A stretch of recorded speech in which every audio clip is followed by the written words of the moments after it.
Christmas morning at my parents' house always felt like walking into a courtroom where I'd already been convicted. The tree sparkled with expensive ornaments, the presents wrapped in designer paper, and I was once again the family disappointment. I sat there, laptop open, trying to get some work done while everyone else seemed to enjoy their perfect little Christmas. "Rachel, it's Christmas," Mom said, her voice sharp with that practiced disapproval. "Can you put that away for just one day?" I glanced up from my screen, giving the typical response. "Just finishing something, 2 minutes." It was always 2 minutes with me. Right, Daniel? My older brother didn't let it go. "Some of us actually value family time," he said, all smug with his designer pajamas and sense of superiority. They never let me forget how I didn't fit into their picture-perfect lives. My younger sister Ashley jumped in with her usual mockery. "Rachel's on her computer again." The way they looked at me like I was some kind of failure made me feel like I didn't belong in that room. But I was used to it. That feeling of being the outsider had followed me for years. Then it happened. Dad walked in carrying a tray of coffee. He set it down heavily, his jaw tight, and said, "We need to talk." I saved my work and closed the laptop, not sure where this was going, but knowing it wasn't going to be good. "About what?" I asked, my voice flat. Dad sat down across from me, Mom beside him. They looked at me with those expressions, the ones that made me feel like I was under a microscope, like they were about to dissect my life. Daniel and Ashley moved closer, like they were forming a judgmental circle around me. "Rachel, you're 32 years old," Dad started, his voice more like a statement than a question. "I'm aware," I shot back, already bracing for the inevitable lecture. "And you're still pretending to run a tech company," he continued, a hint of frustration creeping into his voice. "I am running a tech company," I said, my tone even but strained. The room fell silent for a moment, and then Daniel let out a laugh, one of those condescending, pitying laughs. "Rachel, come on. You've been saying that for 9 years, he said, shaking his head like he couldn't believe I hadn't figured it out by now. 9 years, he repeated, making it sound like it was some kind of magical number. "At some point, you have to admit it's not working out." "My company is doing well," I said, trying to keep the frustration from boiling over, but it felt pointless. Talking to them, it was like talking to a brick wall. "Sweetheart," Mom said, shaking her head, "if it was doing well, you'd be able to afford more. You live in a tiny apartment. You drive a 12-year-old Toyota. You never go on vacation. Your clothes are from Target." I swallowed hard, feeling the sting of her words. "I'm happy with my life," I said quietly, hoping my voice didn't crack. But it didn't seem to matter. Dad leaned forward, his voice firm and unwavering.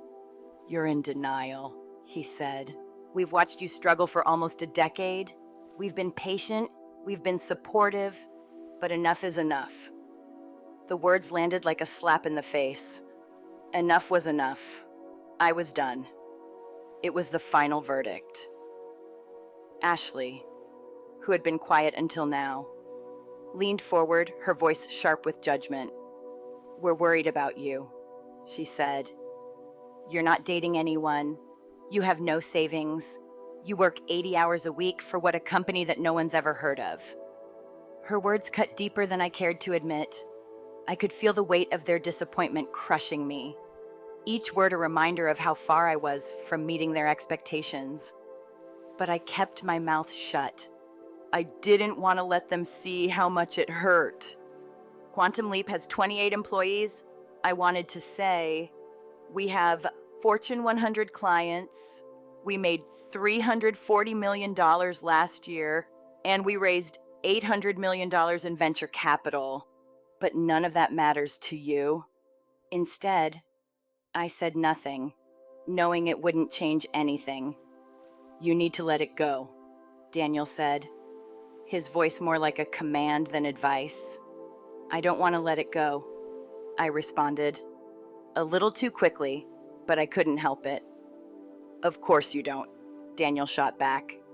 Because you've invested 9 years of your life into it. But that's the sunk cost fallacy. Just because you've wasted 9 years doesn't mean you should waste more. My time hadn't been wasted. I wanted to scream it at him, but instead, I just sat there, staring at the table. Look around the room, Rachel, Ashley said, her tone almost mocking. Daniel's a cardiologist. I'm a senior associate at a law firm. Mom and Dad built successful careers. Even our cousins have real jobs. You're the only one still chasing this Silicon Valley fantasy. I felt my face heat up. My family didn't get it. They didn't see what I saw, the potential, the vision, the work that I was putting into something that no one else understood. Plenty of people build successful tech companies, I said, my voice steady but small. And 95% of startups fail, Daniel countered, his voice sharp. You're not Mark Zuckerberg, you're not Elon Musk, you're a 32-year-old woman with no savings, no retirement plan, and no future unless you make a change now. I have a real job, I said, my voice barely above a whisper. No, you don't, Dad interjected. You have a hobby that you've convinced yourself is a career. There's a difference. His words hung in the air like a challenge. Prove it, Dad said, his voice firm. Show us something, anything. Show us evidence that Quantum Leap is more than just another failed startup waiting to happen. I could have shown them everything: our term sheets, client contracts, patent portfolio, financial projections, or even the cap table that showed my 23% equity stake. But I didn't. Instead, I said, I can't. Not yet. The words felt like a betrayal, but I couldn't make them understand. Not yet. The room erupted in groans of frustration. Not yet, Daniel mimicked, his voice dripping with sarcasm. It's always not yet with you. There is no yet. Rachel, there's just you refusing to accept reality. I felt my heart sink. The worst part. They were right about one thing: I had been living in a reality that they didn't understand. And no matter what I said, they never would. I didn't need to defend myself, or at least that's what I told myself. They wouldn't believe me anyway. Instead, I just sat there, feeling the pressure mounting in the room as my family circled around me like sharks. I could see the doubt in their eyes, the way they watched me like I was some kind of charity case they were trying to save. Quantum Leap has 28 employees, I wanted to say. We're growing at an incredible pace, and we're disrupting the cloud infrastructure market. You've never asked about that. You've never once asked about what we're actually doing. But no, I just sat there, letting their words wash over me. You never go on vacation, Mom had said earlier, and it was true. I hadn't taken a vacation in years. But what did they know about the late nights spent building something from nothing? What did they know about the countless hours I'd poured into the company? The sleepless nights? The constant juggling of responsibilities? Did they care? No. They cared about the surface, the house, the car, the vacations, the things that looked successful from the outside. They didn't care about the substance. You have no savings, Ashley had said, but that wasn't true either. I had investments. I had a portfolio that was worth millions on top of my equity in Quantum Leap, but they didn't understand that. They didn't understand that I was choosing to reinvest everything back into the company. They didn't see the long-term vision. They only saw the here and now, the short-term struggles. And it frustrated me. My company wasn't just a startup. It was a business that was changing the game. We had clients like Coca-Cola, Microsoft, and Bank of America, major players in the enterprise space. But did they care? No. They didn't care about the enterprise space. They didn't care about the clients we served or the impact we were having on industries that didn't even cross their minds. We were providing cloud infrastructure that was secure, scalable, and designed to last. And no, We didn't have a flashy social media presence. We didn't need one. Our clients came to us because we built a reputation in the industry. Word of mouth. That's how we grew. That's how we succeeded. But all they saw was a little girl with a computer, playing pretend. You drive a 12-year-old Toyota. Daniel had said, like that somehow proved his point. Sure, I drove an old car, but what did that have to do with the work I was doing? I wasn't interested in flashy cars or luxury vacations. I was building something. I was building something real, and I didn't need to prove that to anyone. But somehow, it wasn't enough. They didn't see the thousands of hours I spent working on product development, raising funds, negotiating deals. They didn't see the way I'd grown the company from nothing to over $340 million in revenue last year. They didn't see the rounds of venture capital we'd raised, totaling $800 million from top firms like Sequoia Capital, Andreessen Horowitz, and Kleiner Perkins. We had investors who believed in us. Why couldn't they see the progress, the success that was right in front of them? I had evidence. I had all the proof I needed, but I couldn't show them. I couldn't show them because they wouldn't care. They wouldn't understand. They'd just think it was a fluke, something that would disappear the moment I stopped working. And the worst part, they thought I was failing. They thought that because I didn't have a mansion, a fancy car, or a trophy partner, I wasn't successful. They thought I was some kind of joke, but I wasn't. My company was doing more than just surviving. It was thriving, and I was thriving with it. I had everything I needed to succeed. I didn't need their validation, but I wanted it. I wanted them to see me for who I really was, not as the screw up, not as the black sheep, but as the woman who built a multi-million-dollar company from scratch. A company that would go public in just a few months, a company that was going to change everything, but they didn't get it. They didn't get that I was building something that would last. They didn't get that this wasn't a phase. This wasn't a hobby. This was my life's work. And it was working. The IPO was coming. And when it did, everything would change. But they weren't ready for that. They weren't ready to accept that the failure they thought I was had actually become a success, a huge success. I had 28 employees, each one working as hard as I was, believing in what we were building. We had clients who depended on our technology to power their businesses, and the revenue over $340 million last year. But they didn't know any of that. They didn't know about the contracts we'd signed with Fortune 100 companies, or the fact that our technology was being used by some of the biggest names in the industry.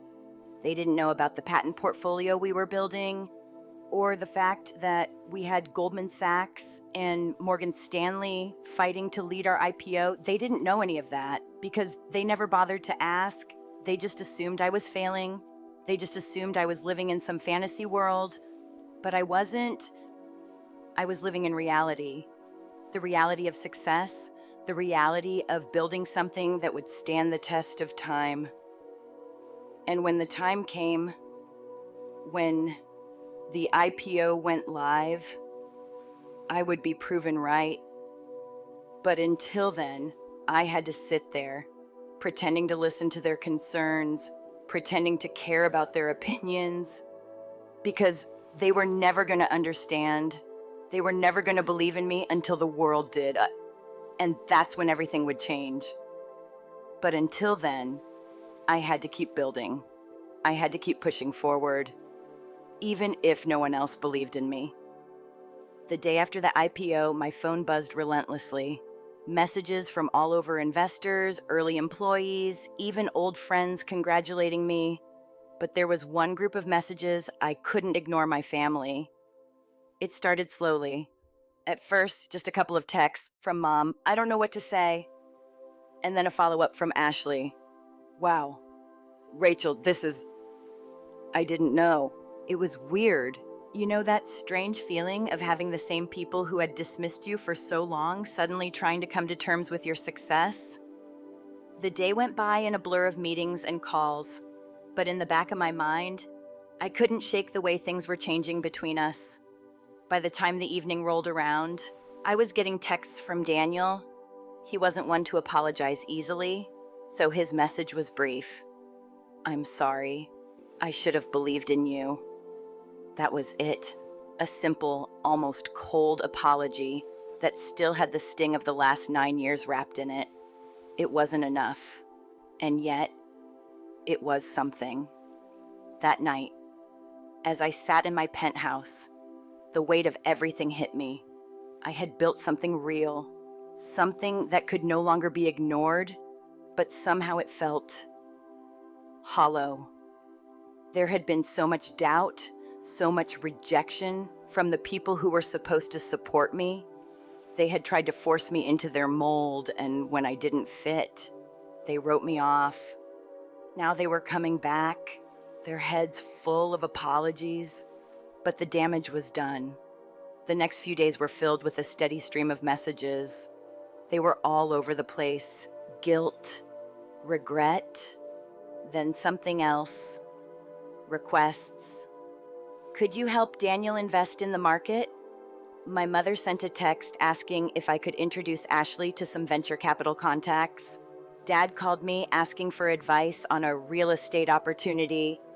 It was like all of a sudden, they saw the value in me. They saw what I had accomplished, and they wanted a piece of it. Their guilt was obvious, their requests even more so. I didn't know how to respond.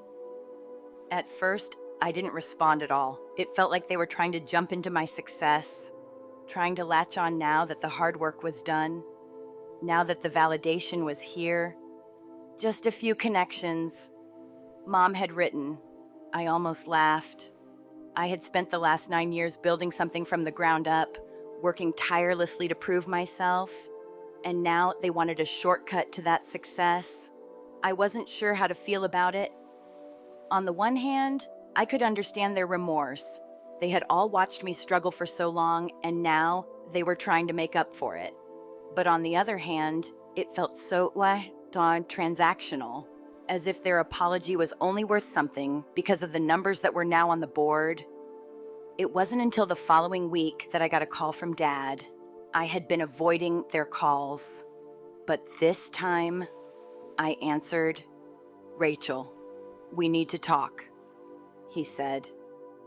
His voice was soft, hesitant, a stark contrast to the commanding tone he had used months earlier.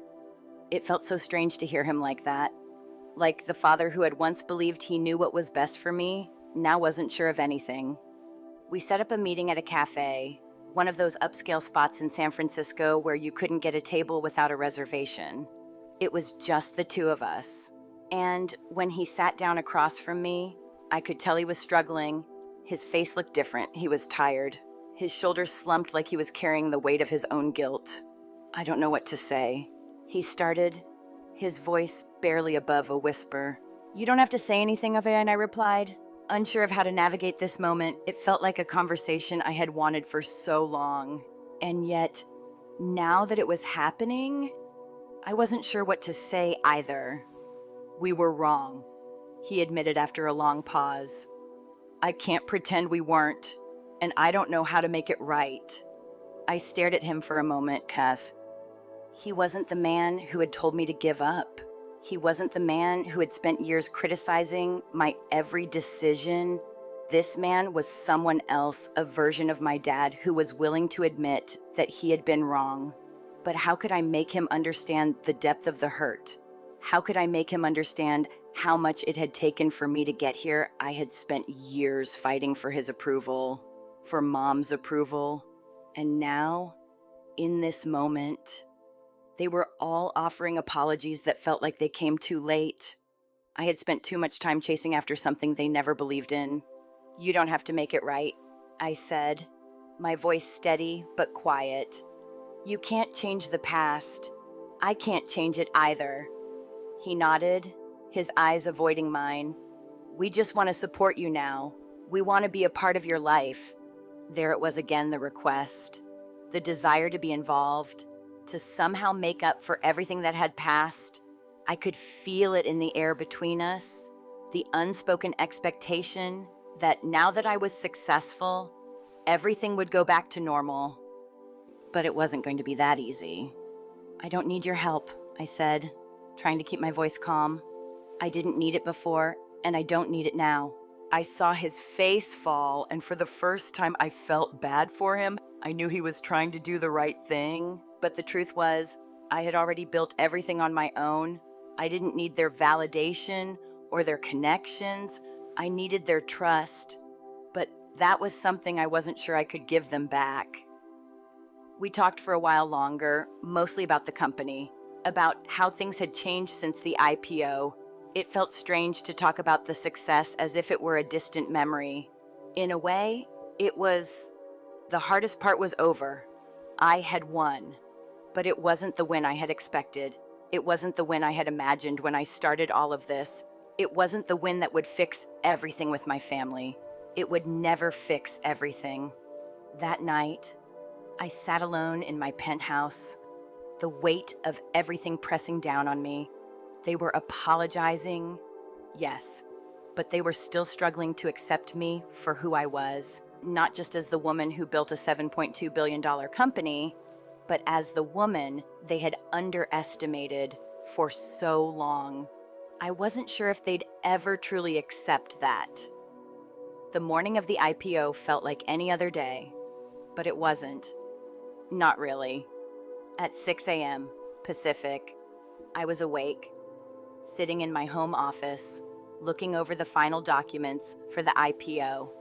My laptop screen flickered as it connected to the live stream of the NASDAQ opening bell in New York. I knew today was the day everything changed. It wasn't about the money, though that part was inevitable. It was about the validation. The world was about to see what I had built, and my family was about to realize that everything they had doubted, everything they had dismissed, was real. My phone buzzed again. It was from James, my co-founder and CTO. IPO roadshow went perfectly. Morgan Stanley confirmed. Tomorrow changes everything. I could hear the excitement in his words, even through the text, but I couldn't let myself get caught up in the excitement just yet. Not until I saw the numbers. The clock was ticking, and I knew the moment the bell rang, everything would be different. I turned on CNBC at 6:15. The anchors were chatting about the major events of the day, their voices background noise as I focused on the screen. And coming up after the break, we'll be covering the biggest IPO of the year, Quantum Leap Technologies. The cloud infrastructure company you've probably never heard of is about to make its founder a billionaire. Stay with us. I couldn't help it. I smiled. It felt good to hear it out loud. A billion. That word had a weight to it that made everything feel more real. The phone buzzed again this time. It was my family group chat. Mom. Rachel, is this your company? Ashley. There's a tech company going public called Quantum Leap. That's yours. Right. Daniel. This has to be a different Quantum Leap. Rachel's company is just a startup. I didn't respond immediately. I didn't need to. They had no idea what they were about to witness. The NASDAQ ceremony was about to begin. I muted the TV as I felt the buzz of my phone again. I glanced down to see the text messages and missed calls piling up. From my parents, my sister, even Daniel. It was like a ripple of realization had started to spread through the family. And that was just the beginning. As the bell rang, signaling the official start of trading, I saw James, our CFO, and our leadership team on the live stream, beaming with pride. They looked at each other, nodding, as if to say, "We did it." And in that moment, I knew it wasn't just a we. It was me. It had always been me.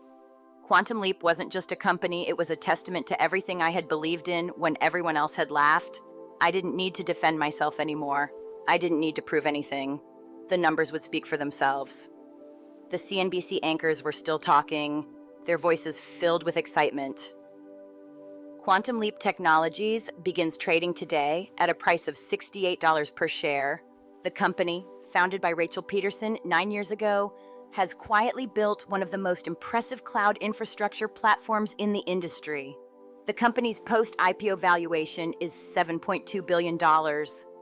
There it was, $7.2 billion. and the stock immediately jumped to $72. I could feel the room shift, the air getting heavier with the gravity of the moment. My family's group chat went wild. Mom, Rachel, is this real? Is this really happening? Ashley, this is insane. I'm still trying to wrap my head around it. Daniel, wait, how did we miss this? How did we not know? I didn't reply. There was nothing to say. They didn't need explanations anymore. The numbers were there. The world knew. And yet, somehow, I still felt a distance. The phone kept buzzing, calls from my parents, texts from Ashley, from Daniel.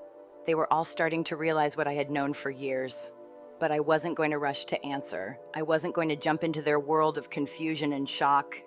I sat there, watching the stock climb higher and higher as the day unfolded. By 7 a.m., the stock was trading at $84. By 8 a.m., $91. By 8:30 a.m., the phone rang. It was Daniel. I let it go to voicemail. He called again and again. Finally, I answered. "What?" I said, my voice calm, almost too calm. He paused for a moment, then said, "I'm sorry, Rachel. I can't believe this." I didn't respond immediately. I was waiting for him to catch up with the reality of what had just happened. "Is it real?" he asked. "Yes," I replied, a little smile playing on my lips. $7.2 billion. As of an hour ago, it's up to $8.1 billion. The stock's performing well. He went quiet for a moment, and I could hear him breathing on the other end. "You're a billionaire," he said, almost in disbelief. "Approximately," I answered. "Though most of it's locked up in shares, I can't sell for 6 months." There was silence. Then, why didn't you tell us?" he asked. The question felt almost innocent, like he wasn't sure how to process it. But I knew. "Would you have believed me?" I asked, the question hanging in the air between us. He opened his mouth, then closed it again. He couldn't answer. We both knew the answer. He wouldn't have believed me. "Can I come in?" Daniel asked after a long pause. I didn't hesitate. "Oh, sure." When he walked into my penthouse, still in his pajamas, the look on his face was one I would never forget. It was a mixture of awe, confusion, and something else. Regret. "How long have you lived here?" he asked, looking around the room. 2 years, I replied. I didn't want to explain any further. It was all irrelevant now. I could see the way his eyes shifted, looking at the floor-to-ceiling windows, the art on the walls, the sleek furniture that cost more than his monthly mortgage. "You let us think you were in a studio apartment," he said, almost incredulously. "You assumed I was in a studio apartment," I replied. "I never corrected you." He sat down on the couch, staring at me like I was a different person. The shock had settled in, but now he was facing the truth. "Why didn't you tell us?" he asked again. "Because the moment I did, everything would change. And I wanted to wait until the change was undeniable, public, irrefutable." He looked down, then up at me. "Oh my God, Rachel, I'm so sorry." I nodded. I could feel the weight of his words, but at the same time, it didn't make things better. "Okay," I said, my voice quiet. "But you were wrong. You were wrong about me." Daniel sat there for a while, trying to process everything, and I could see it, the shift, the moment when he realized he had been wrong all along. But it wasn't just about the money. It wasn't just about the IPO. It was about him seeing me for who I really was, someone who had never needed to be validated by him or anyone else. And as the stock continued to climb, as the world recognized the success I had achieved, I realized something: this validation wasn't just for them. It was for me too. In the weeks following the IPO, the dynamic between my family and me began to shift. It wasn't as dramatic as I'd hoped, but there were small signs, little moments that told me things were changing. Even if they weren't perfect, they tried. They really did. The texts from Mom became more frequent, each one more tentative than the last. They weren't just questions about the company anymore. They were personal. She asked about my life, about my goals, about what I was doing next. I could tell she was trying to understand me, trying to reach out, but there was still something that hung between us, something that couldn't be easily erased with a few polite texts. Daniel started calling me more too. It wasn't about business anymore. The calls were longer, more casual. He'd ask how I was doing, about the company's next steps, about the new ventures I was getting involved in. But I could tell he was still processing everything. He still hadn't completely let go of his skepticism. It wasn't until a few months later, when I started my venture capital firm focused on supporting women in enterprise tech, that he finally spoke up. "I don't get it," he said one evening.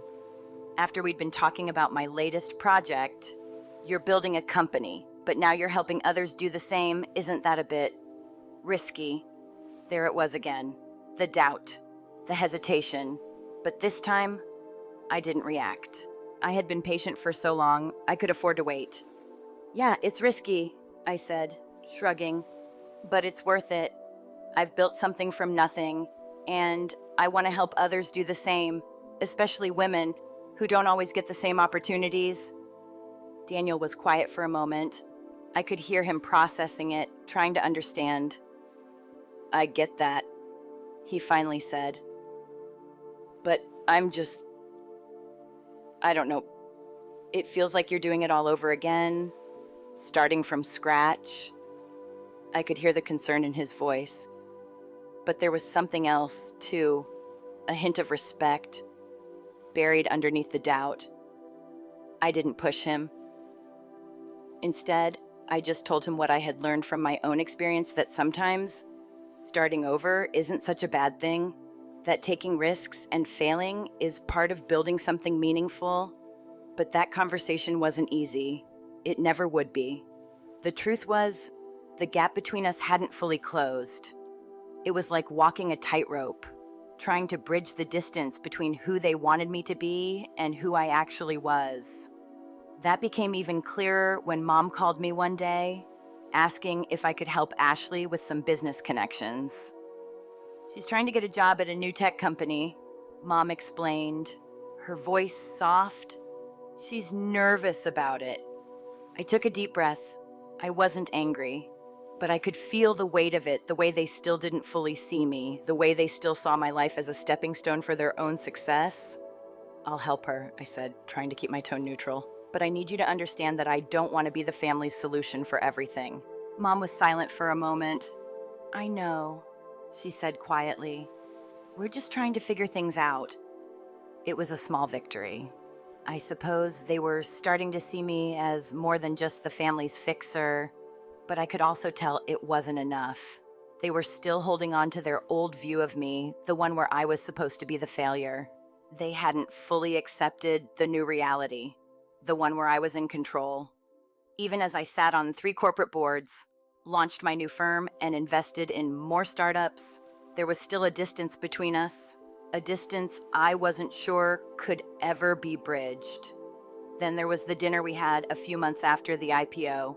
It was just me, Daniel, and our parents. We sat down at a restaurant in San Francisco, one of those places that felt like they were trying too hard to be fancy, with the marble countertops and dim lighting. It wasn't uncomfortable, but it wasn't exactly comfortable either. There was an unspoken tension in the air. My parents had been trying to reach out more, but the elephant in the room was always there. The fact that they had once told me I was wasting my life, the fact that they had spent years trying to push me into a life I didn't want. We made small talk for a while, but eventually, the conversation turned serious. "We've been thinking," Dad started, "and we realized that we didn't really support you the way we should have." I could hear the regret in his voice. But there was something else too. Something tentative, like he was testing the waters. "You're right," I said, keeping my voice steady. "You didn't support me, but I don't think that's something we can change." There was a long silence after that. My parents both looked at each other, and for the first time, I saw them both truly regret how they had treated me. It wasn't an apology, not yet, but it was a step towards something better. "We just want you to know we're proud of you," Mom said softly, "and we want to support you now, however we can." I didn't know how to respond to that. It wasn't an apology in the traditional sense, but it was something. It was growth, and that's when I realized that maybe things could get better. Maybe, just maybe. We could find a way to move forward, even with the complications and the hurt. As much as I wanted to just walk away from everything they had put me through, the truth was they were still my family. The relationship was always going to be complicated, but with time and with effort, we could rebuild something new. It wouldn't be the same as it once was. It couldn't be. But it didn't have to be broken forever, either. I could see that now. Looking back, I can see it all clearly now. The doubts, the fears, the moments when I thought I was on the edge of giving up, but I didn't. I trusted my vision. Even when no one else did, I kept going. Even when the path was uncertain and the world seemed convinced I was wrong, it wasn't easy and it wasn't quick. But in the end, it was worth it. The success, the validation. It wasn't about proving anyone wrong. It was about proving to myself that I could build something meaningful, that I could create something that lasted. And now, when I think about everything I've been through, I realize that it wasn't just about the company or the money. It was about learning to trust my own judgment, even when no one else could see what I saw. That's the real victory. And maybe that's something we all need to remember sometimes. The hardest part is believing in yourself when others don't. So, if you're struggling with something, if you're chasing a dream that no one seems to understand, keep going. Trust your vision, even when it feels like no one else does. And remember, success on your own terms is worth more than anything else. If you've enjoyed this story and found something that resonates, feel free to hit that like button. And if you want more stories like this, don't forget to subscribe. No pressure though, just take it one step at a time, just like I did.